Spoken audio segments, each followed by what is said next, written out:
E aí, pessoal, tudo bem? Estou aqui hoje para falar um pouquinho sobre essa vitória da seleção brasileira contra a seleção do Catar por 2-0, né? Um jogo em que o Brasil teve uma boa atuação. É claro que a gente tem que levar em consideração a diferença técnica, né, histórica, né, em todos os aspectos que existe, entre a seleção brasileira e a seleção do Catar. O Catar foi campeão da Copa da Ásia no início do ano, até tendo uma boa atuação.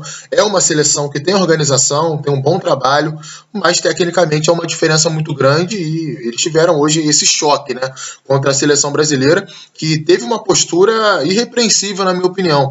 É claro que muita gente pode dizer, é obrigação do Brasil golear a seleção do Catar. Algo que nem aconteceu, foi uma vitória por 2-0, com a seleção do Catar até perdendo um pênalti nos acréscimos do segundo tempo, mas eu me atenho muito mais ao desempenho do Brasil, aquilo que o Brasil fez dentro de campo para que me motivasse a elogiar a atuação da seleção brasileira, e eu vou citar alguns aspectos aqui. Primeiro deles é essa mudança de esquema tático, né? O Brasil vinha jogando 90% dos jogos no 4-1-4-1, hoje mudou para 2-3-1. É uma pequena diferença, mas é uma diferença que parece ser sensível, mas que para o rendimento de alguns jogadores é muito grande. Vou citar três deles: Arthur, Felipe Coutinho e Neymar.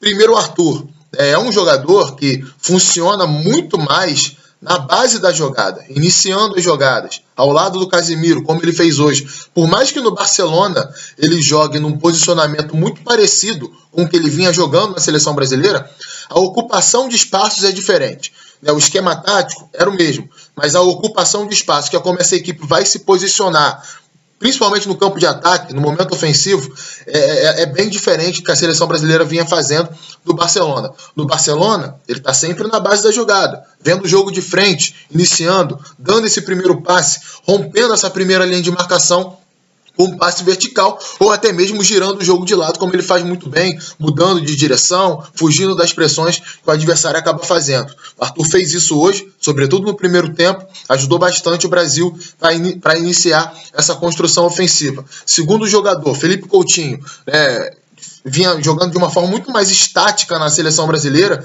pelo centro do campo, algo que vinha atrapalhando o seu desempenho. Hoje, até pela postura do Brasil, pela liberdade maior dada pelo Tite a esses jogadores, ele conseguiu ter uma flutuação maior pelo campo, trocar de posição com o Neymar muitas vezes.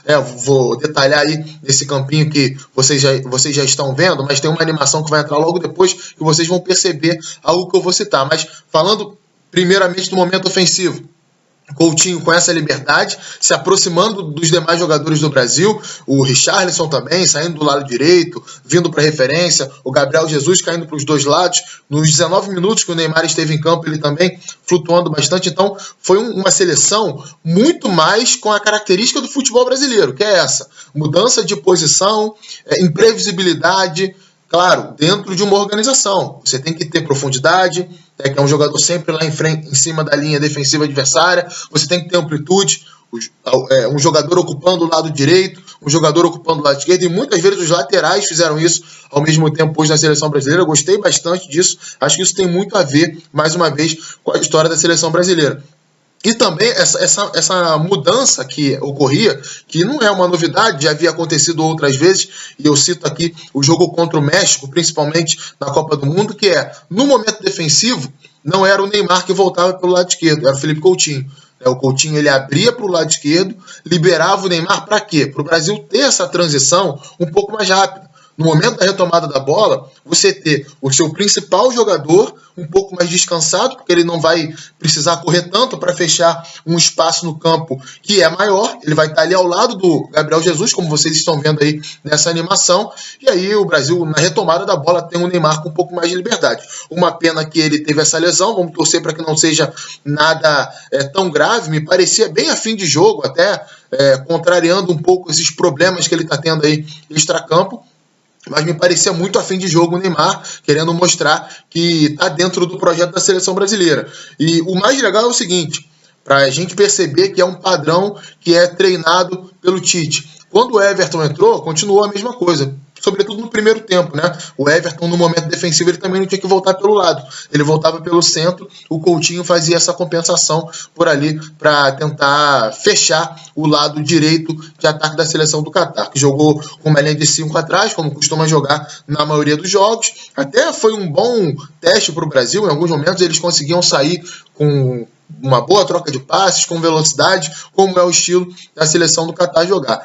Um outro ponto que a gente tem que destacar da seleção brasileira hoje é, sobretudo, a marcação no campo de ataque. Tanto nos momentos de perda de bola, o Brasil perdia a bola e pressionava muito rápido, quanto nos momentos de fase defensiva. O Brasil adiantava a marcação, bloqueava a saída de bola do time do Catar com muita intensidade, com muito apetite, com agressividade, com a postura que se espera da seleção brasileira. Ah, mas o Catar é fraco, o Catar é limitado. Ok, o Catar é de fato uma seleção e tem jogadores tecnicamente limitados, mas além de ser uma seleção que vem de um título, vem de confiança, vem de moral dentro da sua realidade e verdade, além disso, o Brasil foi para campo mostrar essa diferença. Não adiantava o Brasil entrar em campo de uma forma preguiçosa, achando que ia ganhar o jogo a qualquer momento. Acho até que o 2-0 ficou barato. Por aquilo que o Brasil produziu no primeiro tempo, sobretudo, um pouco na segunda etapa também, o Brasil poderia ter vencido por uma diferença maior de gols. Claro que a gente pode citar também uma certa ansiedade no momento da finalização, né, para concretizar todo esse domínio em gols, mas dentro de tudo aquilo que a gente pode analisar desse amistoso, acho que dos males o menor. Gostei muito também do Casemiro no meio campo, gostei muito do Felipe Luiz na lateral esquerda, o Daniel Alves na lateral direita, como dá qualidade à construção do Brasil, a iniciação das jogadas também, a dupla de zaga perfeita, muito bem, mesmo jogando a muitos metros do gol, né? O Brasil sempre com a marcação muito adiantada.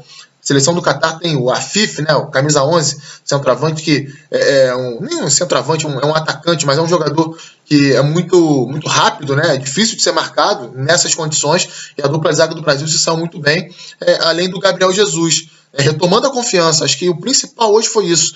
Ele fez um gol, ele perdeu algumas oportunidades, mas ele mostrou confiança, ele arriscou, ele deu elástico, ele se movimentou, ele buscou tabela, buscou triangulação. Acho que isso é importante. Então, acho que para esse teste da seleção brasileira foi sim algo positivo. É claro que tem que mostrar mais, tem que evoluir, mas num primeiro teste acho que foi positivo, e a gente torce aí para que essa lesão do Neymar não seja algo tão grave, tão sério assim, para que ele possa jogar a Copa América. Então é isso, galera. Obrigado aí pela audiência mais uma vez. Se você gostou do vídeo, deixa aí o seu like, se inscreva no canal, compartilhe, toque o sininho, enfim. Vamos bater muito papo aqui no canal do YouTube, tá só começando, para a gente abordar o futebol dessa forma, um pouquinho mais analítica. Forte abraço para todo mundo e até a próxima.